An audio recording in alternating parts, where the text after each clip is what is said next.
Hello guys, akkam jirtu? Nagaa keessanii? Har'as leesanii haaraatiin walitti deebineetiin jirra. Warri chaanala kanaaf haaraa taatan subscribe godhachuun hin dagatinadha. Egaan yeroo darbe chapter 3 about utility akkasumas cardinal theory of utility sirriitti walii ilaalleetiin turre. Har'as immoo part 2 isaatiin ordinal utility theory kan jedhu qabannee isiniif dhiyaanneetiin jirra. Haga xumuraatti nu faana turaa isiniin jedha. So the ordinal utility theory. In ordinal utility theory, utility approach, it is not possible for consumers to express the utility of various commodities they consume in absolute terms, like 1 util, 2 util, 3 utils. But it is possible to express the utility in relative terms.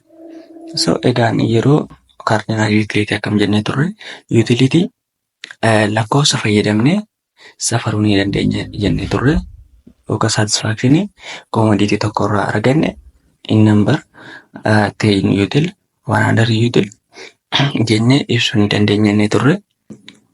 Faallasa ordinal utility theory kun maal jedha? Utility namni tokko commodity tokko irraa argate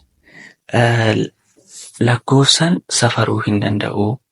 Rather akkam gochuu danda'a? Orderii qabsiise commodity kanarraa utility akka caalmu argadhe commodity kanarraa itti aansan argadheedhe order gochuu ni danda'a malee utility absolute numberiidhaan measure gochuu hin dandeenyu, safaruu hin dandeenyu jedhanii dubbatu jechuudha. So the consumers can rank commodities in order of their preferences as first, second, third, and so on.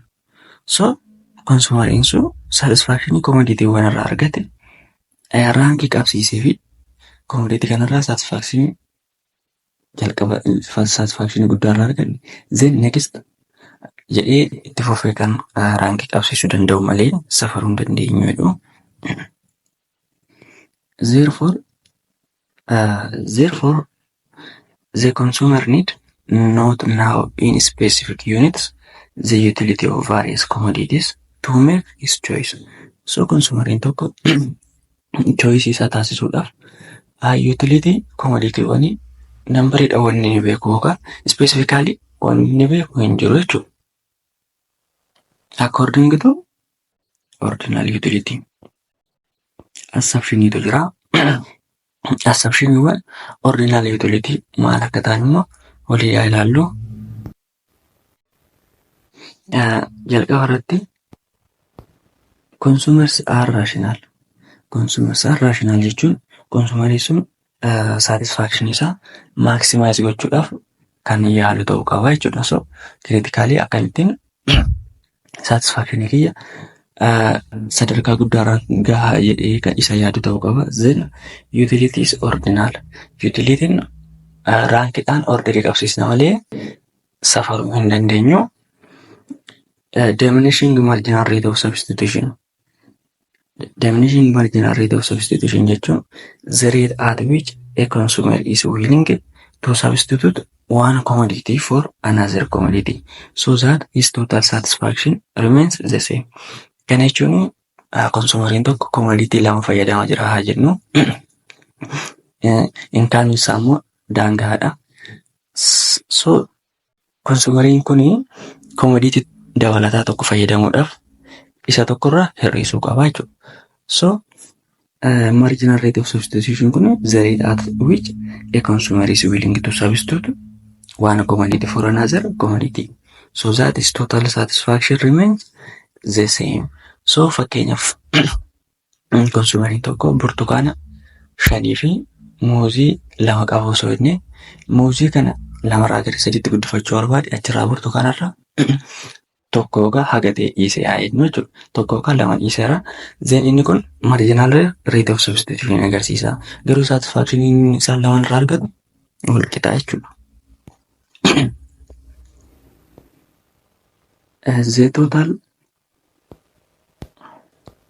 The The total utility of a consumer is measured by the amount or quantities of all items he or she consumes from his or her consumption basket.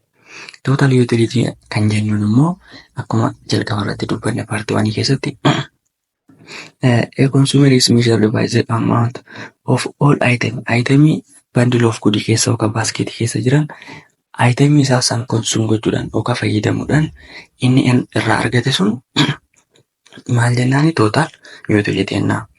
Then kan biraa consumers preference are consistent.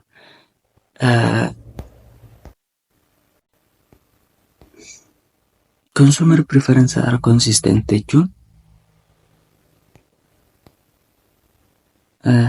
consumers X, Y, Z. Consumer consumes maa jennu consumeriin tokko commoditiiwwan sadeen kana consume gochaara X, Y fi Z dha. And if he prefers X to Y gaafa jennu X to Y prefer godhee then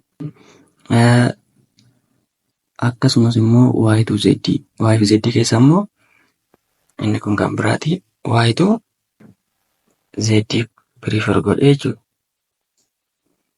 Then the consumer is expected to prefer X to Z. So inni kun shortly formula kanatu jira jechuudha. A is greater than B is greater than C gaafa ta'e A must be greater than C ta'uu qaba jechuudha. So rule kana cabsuu hin qabu. So consumeriin tokkos akkasuma X to Y filate Y to Z filate then X fi Z gaafa wal madaalchisnu immoo X to Z filachuu qaba.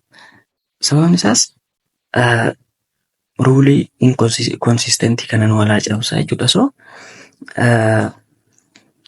X to Z to X filachuu hin qabu jechuudha. Bifa kanaan jira taanaan the consumer must expected to choose X to Z ta'uu qaba malee Z to X jechuu hin danda'u jechuudha. So rule kana cabsuu hin qabu. So the consumer consumes X to Y and Y to Z, then the consumer is expected to prefer X to Z. This property is known as axiom of transitivity jedhama jechuudha. Isa kana jechuudha. Inni kan biraa immoo indifference set curve and map kan jedhudha. The ordinal utility approach is explained with the help of indifference curves. So gargaarsa indifference curve fayyadamnee ordinal utility agarsiisuu dandeenya. Ordinal utility gargaarsa indifference curveetiin agarsiisuu dandeenya. Therefore, the ordinal utility theory is also known as the indifference curve approach. So ordinal utility kana gara biraatiin indifference curve approach jennee waamuu ni dandeenya jechuudha. So indifference set or schedule is a combination of goods for which the consumer is indifferent. Part 1 keessatti ilaallee jirra. Indifferent jechuun consumeriin tokko commodity lama gaafa indifferent between them gaafa ta'e jennee turre, which means consumerichi sun lamaan iyyuu satisfaction isaa wal qixa kennuu danda'u jechuudha. So combination sun asirratti immoo gursi lama combinationidha fudhachaa jira. So combinationoonni sun hundi isaaniiyyuu satisfactionii wal qixa kennuufi jechuudha. So ni ilaalla. It shows the various combination of goods from which the consumer derives the same level of satisfaction. Fakkeenyaaf consider a consumer who consumes two goods X and Y. Consumerii gursi lama fudhachaa jira. Innis X fi Y dha. Then X fi Y kana bananaa fi orange haa jennu. So combination jiru immoo combination A, B, C, D combination afurtu jira. Irratti orange tokkoo fi bananaa 10 fudhate B irratti oranjii 2 fi baanaanaa 6, C irratti baanaanaa oranjii 4 fi baanaanaa 3, akkasuma D irratti immoo oranjii 7 fi baanaanaa 1 fudhate. So kombinaashiniiwwan kana irratti wanti nu agarsiisuu dandeenyu kombinaashinii kana with this and this. Isaan kun hundi isaanii iyyuu konsumerii saniif satisfaakshinii wal qixa kennaniif jechuudha. So konsumeriin kun isaan kana gidduutti indifferentiidha jechuudha. Isaan hundi satisfaakshinii wal qixa kennaaf jiru waan ta'eef. Akkasumas immoo asirraa hubachuu dandeenyu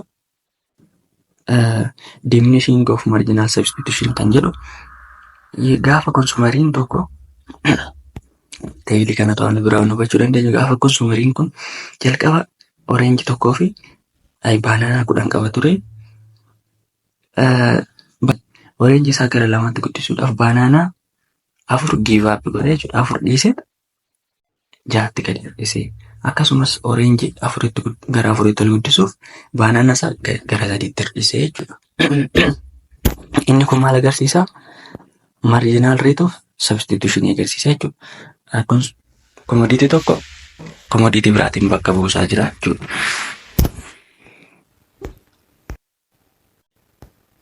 So each combination of good X and Y gives the consumer equal level of utility. So consumeriin kun combination X fi Y kana yookaan orange fi baanaanaa kana irratti level of utility wal qixa argata jechuudha. Utility wal qixa argata. Then indifference curve gaafa agarsiisnu jechuudha.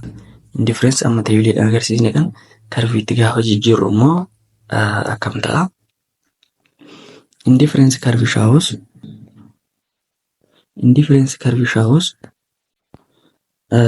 different combination of two goods which yield the same utility. Utility wal qixa kan nuuf kenna. Combination of good utility wal qixa nuuf kenna jechuudha. To the consumer, a set of indifference curves is called indifference map. So asirratti amma isa kanarratti gorsi baanaanaa jira. Isa kana gorsi oranjii jira. Then gaafa oranjii tokko qabu oranjii tokkoo fi baanaanaa teeyinii wal qixa fayyadamee irratti jechuudha. Point B irratti immoo oranjii 2 fi baanaanaa 6 fayyadame. Point C irratti immoo oranjii 4 fi baanaanaa 3 fayyadame. Then point D irratti immoo oranjii 7 fi baanaanaa 1 fayyadame. So asirraa pointiiwwan kana wal qunnamsiisuun kan nuyi arganne indifference curve jedhama. Then indifference curve kun immoo gaafa heddummaatan gaafa dabalaa baay'atan iddoo tokkotti indifference maappii jennaanii jechuudha. So indifference maappii kan jennu isa kana jechuudha. Indifferenceootni hedduun combination iddoo tokkotti gaafa argaman indifference maappii jedhamu jechuudha. Indifference curve, indifference map.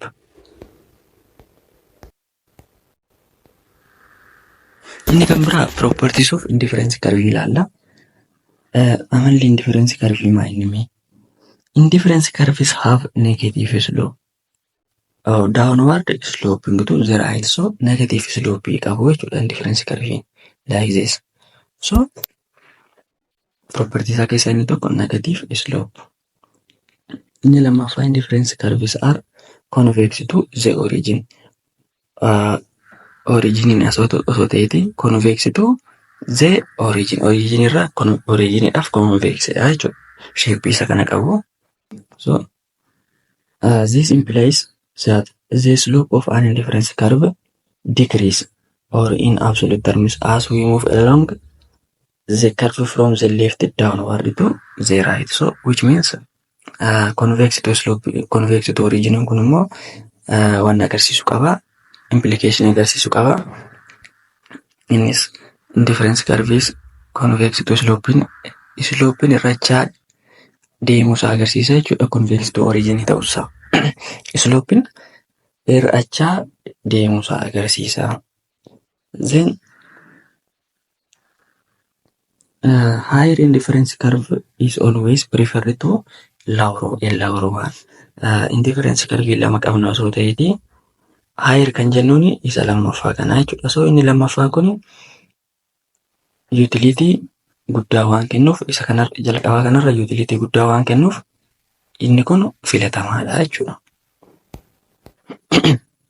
Indifference curves never cross each other, cannot intersect. The assumption of consistency and transitivity will rule out the intersection of indifference curve. Jalqaba irratti consumeriin tokko x to y, y to z gaafa filate x to z filachuu qaba inni. Gaafa indifference curvein kun cross each other godhan. For example, gaafa isaan ol qaxxaamuran ruuliin kun nu walaa cabaa jechuudha. So sababa kanaaf jecha waliin qaxxaamuran. Inni kan biraan marginal rate of substitution waan jedhu jalqaballee ibsuuf jaallatiin jirra. Marginal rate of substitution kun is a rate at which consumers are willing to substitute one commodity for another in such a way that the consumer remains on the same indifference curve. Which means asirratti indifference curve kanaaf fudhannu pointii 1 tu jira axis. So pointii 1 kanarratti asii akka jalqaba laalli banaanaa fi oreenjii haa ta'anii then combinationiiwwan adda addaa irratti amountiin banaanaa fi oreenjiin fayyadamaa ture konsumerii sun adda addaa. So garuu on the same indifference curve. Indifference curve tun hin jijjiiramne jechuudha. Asumarra jira. Here asittillee like asittillee pointii indifference curve uma kanarra jira jechuudha. So indifference curve kanarratti immoo iddoo kamiyyuu dhaqxan utilitiin sin argattan wal qixa jechuudha. So marginal rate of substitution kun immoo the rate at which consumers are willing to substitute one commodity for another. Commodity tokko dabalataan argachuudhaaf isa tokko isaa akka deemaa turre sana konsumeriin kun for example asii as ture amma immoo lammataa gaafa orange dabalu banaanaan hir'ise jechuudha. So isa sana agarsiisa jechuudha. Inni biraa marginal rate of substitution of x or for y is defined as the number of units of commodity y that must be given up in exchange for an extra unit of commodity x so that the consumer maintains the same level of satisfaction. So marginal rate of substitution kanarraa wanni hubannu consumeriin tokko commodity x dabalataan argachuudhaaf commodity y dirqama hir'isuu qaba. So inni kun marginal rate of substitution jedhama. Garuu satisfaction inni argatu combinationii jijjiirame sanarraas satisfaction inni argatu wal qixa. So remain the same level of satisfaction. So bifa kanaan hubadhaadha.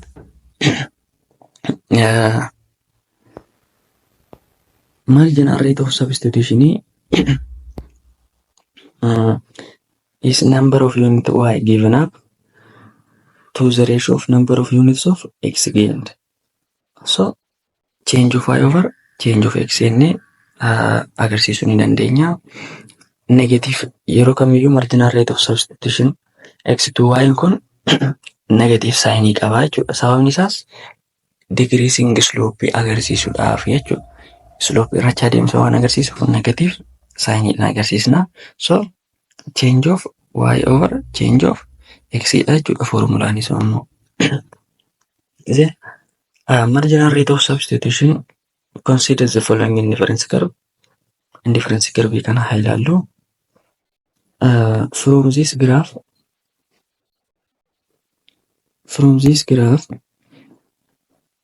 marginal rate of substitution x to y associated with the movement from point A to point B, point B to point C, and point C to point D.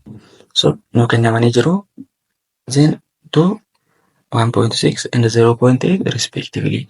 That is for the same increasing the consumption of good X. The amount of good Y the consumer is willing to sacrifice them diminishes. Kun maal jechuu barbaade? Giraafii kanarratti marginal rate of substitution eegsituu Y kan point A irratti change of Y over change of X inni formula isaa. So asirratti 30 minus 20 over asin immoo change of X dha 10 minus 5 dha jechuudha. So inni kun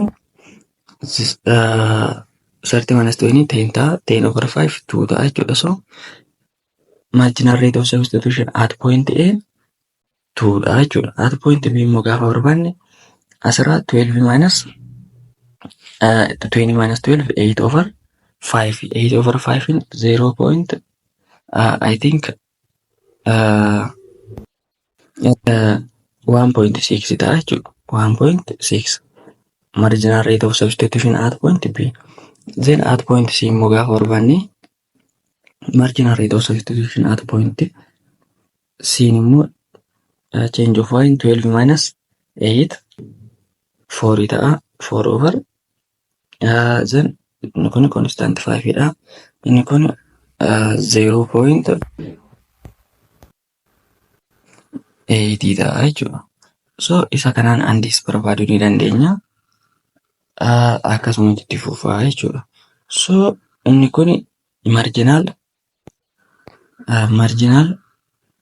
rate of substitution x to y dha jechuudha. So innis change of y over change of x dhaan argachuu akka dandeenya. Asuma hubachaa deemadha. The other one is the budget line or the price line kan jennudha. Maal jechuudha budget line jechuun?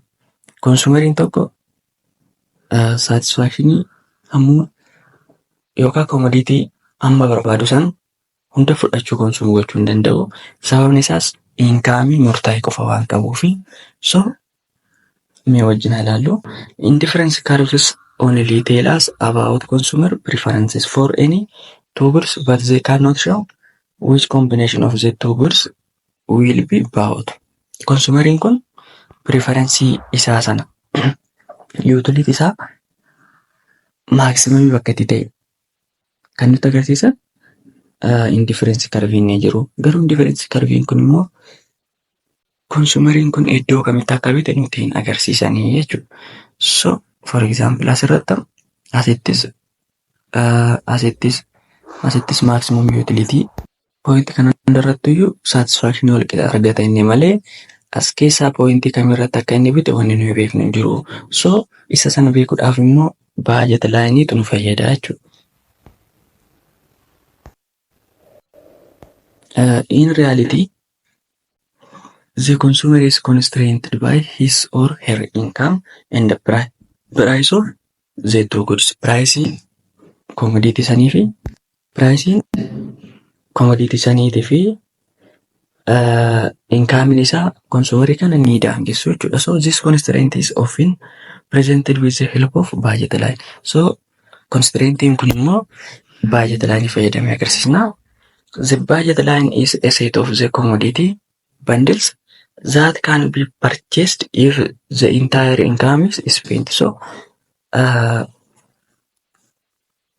consumer suni income isaa qabu hundaa irratti fixee yeroo commodity wasana bite jechuudha. So is the commodity of bundles that can be purchased if the entire income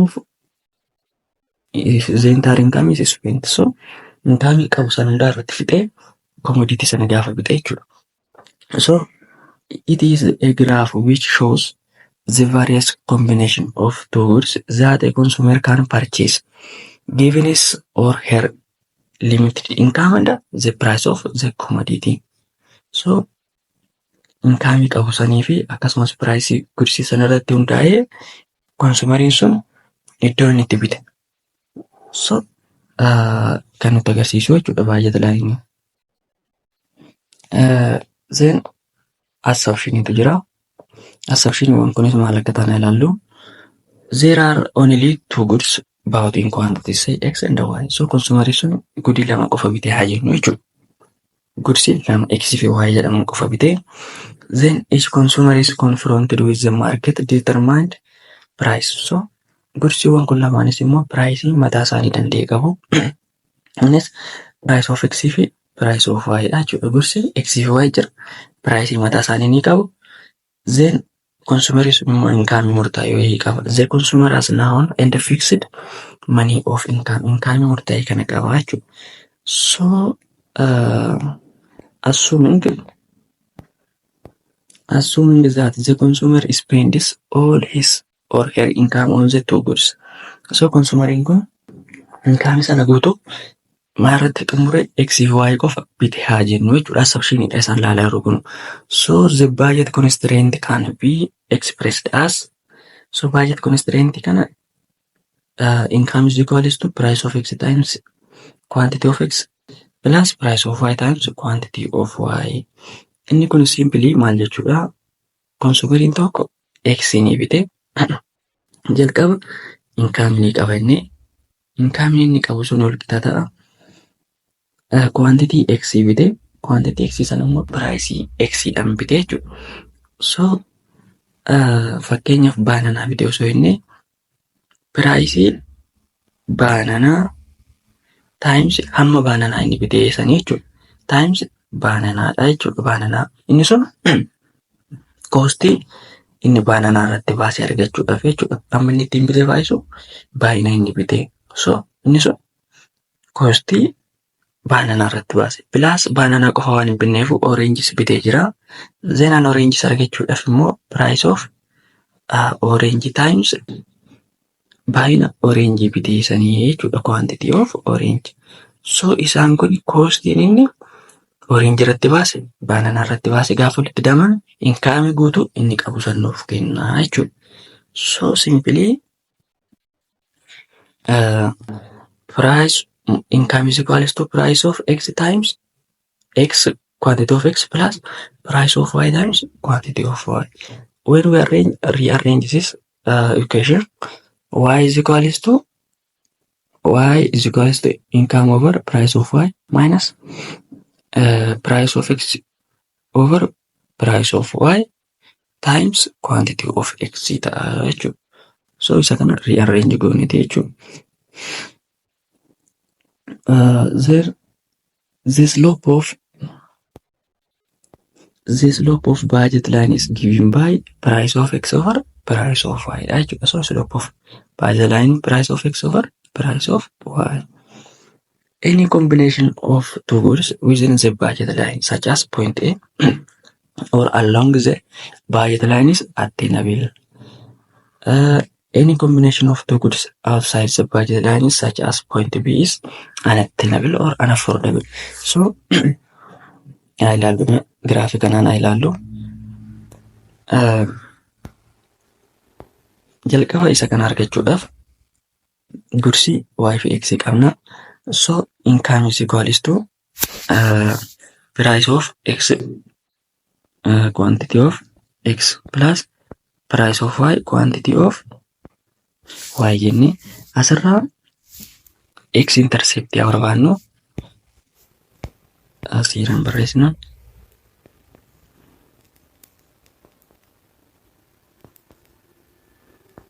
Plus price of Y quantity of Y. Asirraa X intercept barbaaduudhaaf Y 0 goona. So partiin kun 0 ta'a. Then over P of X over P of X enna. So X is equals to M over price of X. Ishii kana jechuudha X intercept iddoo kanatti argachuudhaaf. Akkasuma Y intercept argachuudhaaf immoo X dhaaf 0 kennina. Then partiin kun 0 ta'a. So annoofu price of Y times Y quantity of Y is equals to M dha. Y qofatti hambisuudhaaf over price of Y enna over price of Y enna. Then Y intercepting income over price of Y dha jechuudha. So isa kana akkanatti arganne. Then connection point wal lamaan kana akkasitti gaafa wal qunnamsiisnu inni kun budget line arganne jechuudha. So budget line argan. Then budget line kan taamo interpreta gono. Point 1 budget line kan irratti argaman iddoo kamittiyyuu maal jechuu ni dandeenya? Attainable jechuu dandeenya. Iddoo kana kamirrattiyyuu income isaa fayyadamee consumer sun bitachuu ni danda'a. Garuu immoo point A kanarratti immoo attainable income isaa irra darbeeti jira. Garuu income isaa guutuusaa itti fayyadamee hin binne income isaa. Point B irratti immoo income isaatii olii waan ta'eef tasuma bituyyuu hin danda'u jechuudha. So kan armaan olitti ilaalle sun isaan kana jechuudha. Point B is unaffordable or unattainable. Point 1 asirratti argaman kun immoo attainable. Point A immoo inefficient jechuu ni dandeenya jechuudha. Income isaa guutuu fayyadamee hin binne. Then example fudhannee haa ilaallu. A consumer has income 100 to spend on two goods X and Y with price of X3 and the price of Y 5 respectively. So derive the equation of budget line, sketch the graph jedha. So jalqaba irratti income is equals to price of X times quantity of X plus price of Y times quantity of Y. Then income in Kenya 100 is equals to price of X in Kenya 3, quantity of X in Kenya plus price of Y 5, quantity of Y in Kenya. Then equation in Kenya kana ta'e jechuudha. Which means 3x plus 5y is equals to 100 jechuudha. Then equation kanarraa jalqaba x intercept yaa barbaadnu. X intercept jechuun paartiin kun 0 ta'a jechuudha. Waa'ee 0 goona. So over 3 over 3. Then x is equals to 100 over 3 jechuun 33.3 jechuudha. So x intercepting keenya kinooti graafii kanarraa 33.3 ta'ee jechuudha. Then y intercepts gaafa barbaannu akkasuma x dhaaf 0 kennina. 3x plus 5y is equals to 100 ture. Then paartiin kun 0 gaafa ta'u over 5 over 5 goona. Y keenya 100 over 5 20 ta'a jechuudha. Isa kanaaf isitti arganne point erga intercept barbaanne jalqaba sana booda ol qunnamsiisna jechuudha pointiiwwan kana. Then inni sun maal derive goone budget line derive goonetiin jirra jechuudha. Jalqaba equation isan income is equals to price of x quantity of x plus price of y quantity of y jettanii sana booda asinii kennaa bakka buufattanii location isaan solve gootu. Sana booda interceptwan barbaaddu jechuudha. Intercept erga barbaadaniin booda bakka lakkoofsonni sunitti argaman x axis y axis irratti barreessitanii wal qunnamsiisuu qofa jechuudha. So proof gootaniirtu jechuudha. Then amma immoo budget line kun gaafa shift godhu maaltu akka ta'u ni ilaalla. The budget line or the price line isa kana yeroo shift godhu change in income. Income nama tokko gaafa dabale budget line garamitti shift godha kan jedhu ilaalla.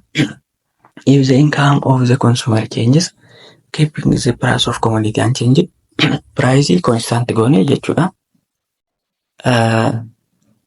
Gaafa income isaa jijjiiramu budget line akkam ta'a?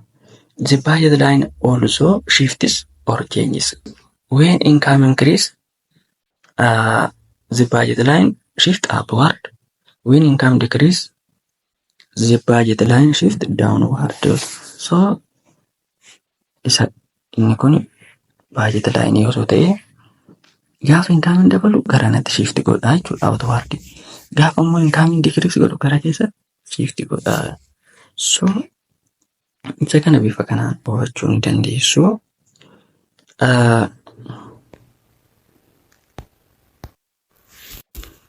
Fakkeenyaaf fakkeenya duraan ilaallee 3x plus 100 jennee turre example jalqaba ilaallee. So gaafa income kun 100 kana 200 osoo goonee x intercepting keenya meeqa ta'a? Inni kun 0 ta'e paartiin kun 200 over 3 x is equals to 200 over 3 jechuun 200 over 3 66.6 ta'a. Isa kana qabadhaadha. Akkasumas immoo y intercept barbaaduudhaaf immoo x dhaaf 0 kennina jennee so 5y is equals to 200 dha over 5 over 5 dha. Then y keenya is equals to 200 over 5 40 ta'a jechuudha. Giraafii jalqabaa san wajjin ol bira qabnee hojjennaa. So incoming keenya dabaleetiin jira. Gaafa incoming keenya 100 ture budget line keenya as is 33 seeraan kaasna.